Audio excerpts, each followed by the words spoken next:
Hola, soy Cheli Pineda y bueno, hoy vamos a hacer un vídeo un poco diferente. Hoy vamos a hacer un vídeo sobre entrevistas y pruebas técnicas.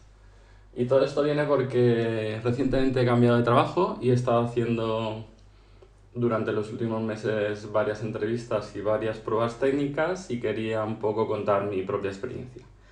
Lo he dividido en varios apartados. Por un lado tenemos las pruebas tipo que yo denomino psicotécnicos, porque son preguntas estas un poco para ver cómo reaccionas, cómo piensas, qué tipo de persona eres, ese tipo de cosas. Luego la parte de algoritmia, puramente dicha.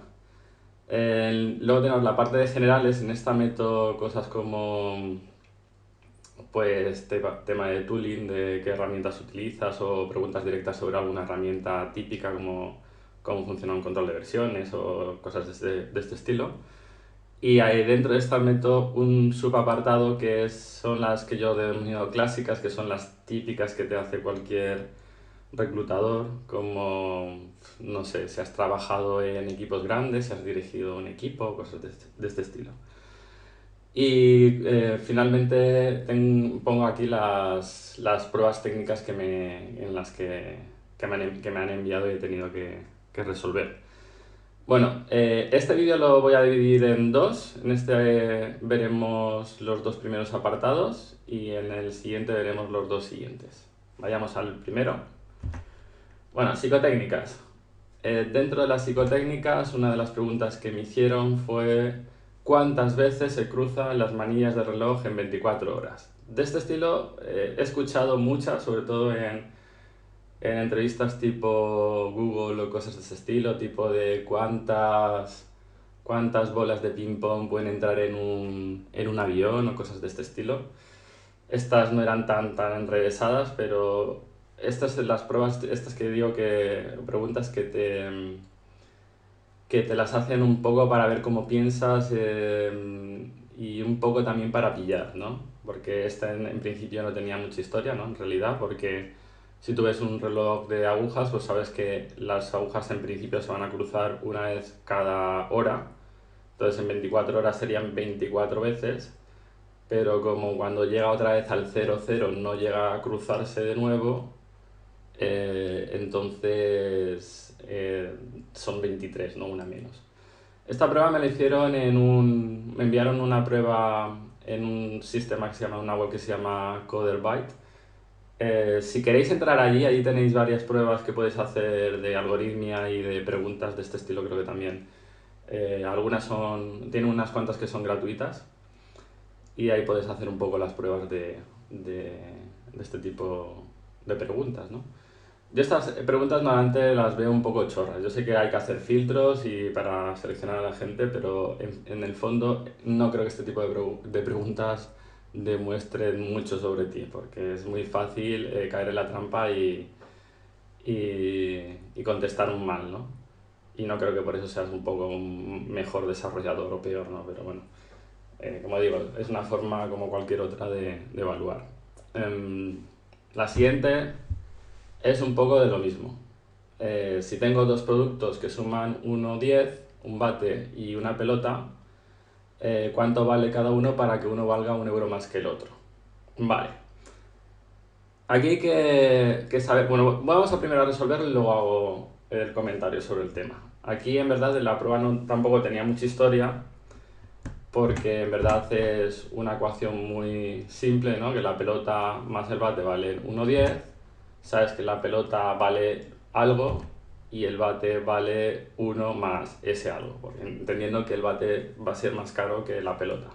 Daría igual en el otro caso, si consideramos que la pelota es más cara, pero bueno. Entonces esto es igual a la pelota más el bate igual a 1,10. Y así vamos despejando la x, pues al final nos sale que la x es 0,05, por tanto la pelota vale 5 céntimos y el bate vale 1,05. ¿Verdad? No tenía mucha historia. Aquí el rollo es que a mí me la plantean en una entrevista técnica directa. Entonces me van haciendo preguntas que pregunta, respuesta, pregunta, respuesta, pregunta, respuesta. Y cuando me la plantean digo, esto está claro que es para pillar. pero supongo que entiende que tengo que contestar rápido, o sea, en segundos.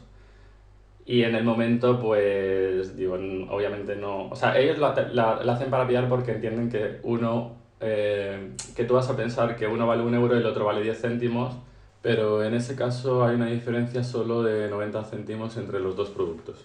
Entonces ahí es donde está la trampa. Eh, el tema es que, claro, en ese contexto que yo tenía, ellos entienden que, o sea, lo que yo entendía es que tenías que contestar rápido. Y al final, obviamente, la respuesta incorrecta era 1 y 0,10.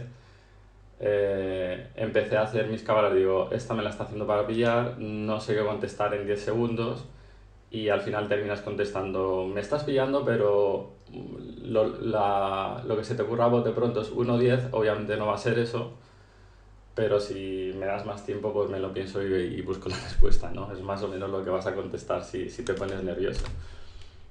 Mi recomendación en este caso es estar tranquilo, sabes probablemente que es para pillar y que lo que se te va a ocurrir a bote pronto no es.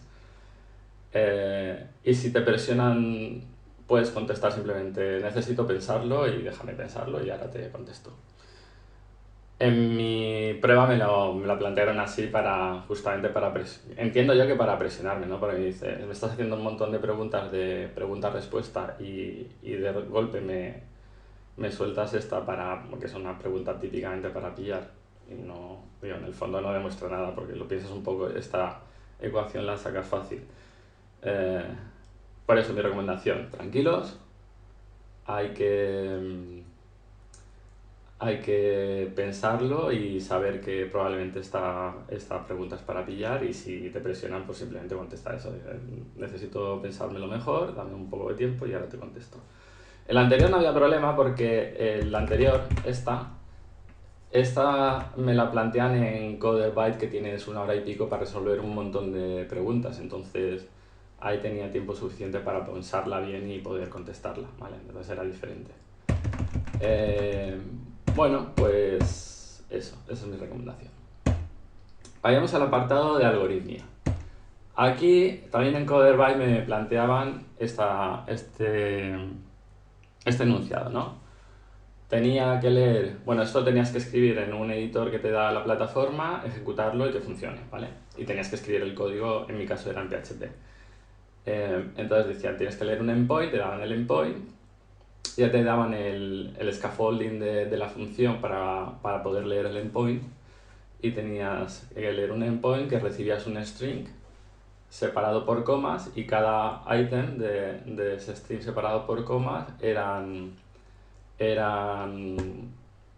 pares clave-valor, los impares eran name igual a nombre y los pares eran age igual a la edad. No sé, pues name igual a John lo que sea y age 25, ¿no?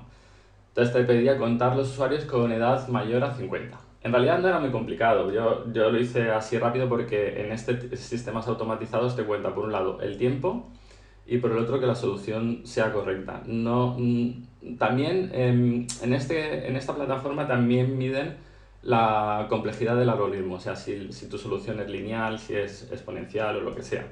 Pero generalmente en este problema no veo que haya una solución complicada, no es como, yo que sé, algoritmos de ordenación o este tipo de cosas, que sí que puede dar pie a diferentes soluciones con complejidades diferentes y optimizaciones diferentes, por tanto. Aquí era en realidad bastante sencillo. Lo que hice en principio era pues coger el string entero, hacerle un explode por la coma, esto me da un array de todos los elementos, los podías iterar y para sacar el nombre igual a lo que sea, pues para mí lo más sencillo era volver a hacer un explode, pero esta vez del ítem por el igual, entonces ya miraba si tenía la palabra tenía el age, como ya había hecho el explode, podía ver que si tenía el age, entonces la consideraba como un age y luego entonces consultaba el valor, si el valor era mayor que 50, entonces en un contador iba sumando, porque lo que me pedían es que contara cuántos había en total. Entonces también como podías probarlo antes de enviarlo, pues fue bastante rápido y bastante fácil. Estas pruebas de algoritmia también es lo típicas catas que podéis hacer. Digo, en esta plataforma hay algunas gratuitas y es interesante. De hecho, yo lo que hice antes de hacer la prueba cuando me la enviaron fue mirar la plataforma y un poco ver qué tipo de pruebas hacían. Eso también os recomiendo cuando os manden una prueba y normalmente os dan un tiempo, unos días, podéis investigar un poco. También es interesante, yo la verdad es que no lo suelo hacer mucho, pero es interesante un poco para entrenarte sobre algoritmia. Es utilizar este tipo de plataformas para hacer pruebas y ver también más mejorando tus habilidades sobre todo de los algoritmos típicos que a lo mejor tu framework no te los soluciona directamente, pues esos los de ordenación, de aplicar fórmulas sobre arrays, sobre cosas, ¿no? Entonces es interesante ir a este tipo de plataformas y hacer catas de vez en cuando para un poco entrenarte. Bueno, pues por este lado básicamente la solución era esa, no tenía mucha más historia. La siguiente, que también es de CoderByte, era sobre base de datos. Entonces esto es una típica porque en casi todas las pruebas técnicas piden controlar un poco de base de datos relacionales. Lo que me daban aquí, igual en la misma plataforma, tenía como un editor donde tenía que meter la select, ¿no? Y podía ejecutarle y comprobar el resultado, por tanto estaba bien. Por un lado me daban, bueno, lo que me pedían era devolver una SL que me daban la definición, ¿no? Tienes que devolver una SL que devuelva este dato. Y habían datos agregados, ¿no? Y me decían, pues no recuerdo exactamente cómo era, pero era así como, pues, la suma del precio del producto, tienes que filtrar la lista de productos por no sé qué campo y luego ordenarlos por este y este campo. Ascendente por este y descendente por el otro o cosas de ese estilo. El tema es que no era sobre una única tabla. Me daban la definición de una tabla en el propio enunciado y luego me daban una tabla relacionada con esa del que tenías que sacar uno de los campos que pedía la select. Y claro, la historia es que tenías que averiguar cómo cómo unirlas, cómo hacer el join bueno, sí, cómo hacer el join. Lo normal es hacerlo a través de un join. Y cómo tenías que averiguar, aunque se podía intuir por la definición, más o menos por dónde iba a ir, sacar los datos de la otra tabla y saber su estructura, ¿no? su definición. Esto normalmente no tiene mucha complicación, porque sabiendo el nombre de esa tabla, tú puedes hacer una select asterisco sobre esa tabla y entonces ya tienes los campos. Incluso si es un MySQL, a lo mejor puedes utilizar alguna de las funciones típicas de show o lo que sea para ver un poco la definición de la tabla. No siempre puedes hacerlo, depende de los permisos que te den, pero a veces sí es posible. Entonces, controlar un poco por este tipo de órdenes está bien, y si no, pues lo que he dicho, si hacemos un select asterisco sobre esa tabla ya nos va a dar las información suficiente para poder luego construir el join. Luego era un poco ir jugando, hacer el join, un poco las funciones de agregado que tenías que aplicar y un poco, pero bueno, no era muy complicado, era un poco de ir investigando los datos que tenías, o sea, primero los que te daban directamente y con eso intentar intuir o averiguar el resto. Y nada, eso era todo en esta prueba. Bueno, y esta es la última que vamos a ver en el vídeo. Y esta es una que a mí me rayó bastante. Porque esta me la hicieron, fue la última pregunta que me hicieron, una entrevista en inglés de 1 hora en un equipo de Rumanía que era en una empresa tipo consultora, que subcontrataba, montaba squads y equipos y los subcontrataba a otras empresas. Y en una de las que me hizo la entrevista para ver si quería participar era un squad que había en Rumanía. Y esta es la última pregunta que me hizo, y era, en una función tienes una condición if, donde dentro de ese if haces un return. Y después hay más código después de ese if, que no es un else, sino que hay más código, y al final de la función haces un return. Lo refactorizas, está bien, no está bien, ¿qué harías? Y claro, yo creo que es una cosa muy subjetiva, ¿no? Porque y es típico también que hagan este tipo de preguntas, un poco como desarrollador, cómo construyes código limpio, cómo crees que es la mejor forma de hacerlo. Y en esta en concreto yo creo que es un poco subjetiva porque dependiendo del desarrollador te va a decir una cosa u otra. Sí que es verdad que hay técnicas que te permiten tener ese código dentro de la función más limpio, más legible y que puedes aplicar. Entonces, por ejemplo, a mí cuando tengo una función que va a devolver un valor que va a tomar, o sea, una variable, perdón, que va a tomar un valor dependiendo de unas condiciones, otras va a tomar un valor otro. Si la función no es muy larga, una de las opciones que típicamente me gusta es tener esa definición de la variable con el valor por defecto y luego, dependiendo de las condiciones, ir dando el valor y luego devolverla al final. Pero dependiendo de la función, a lo mejor esa técnica no es la mejor.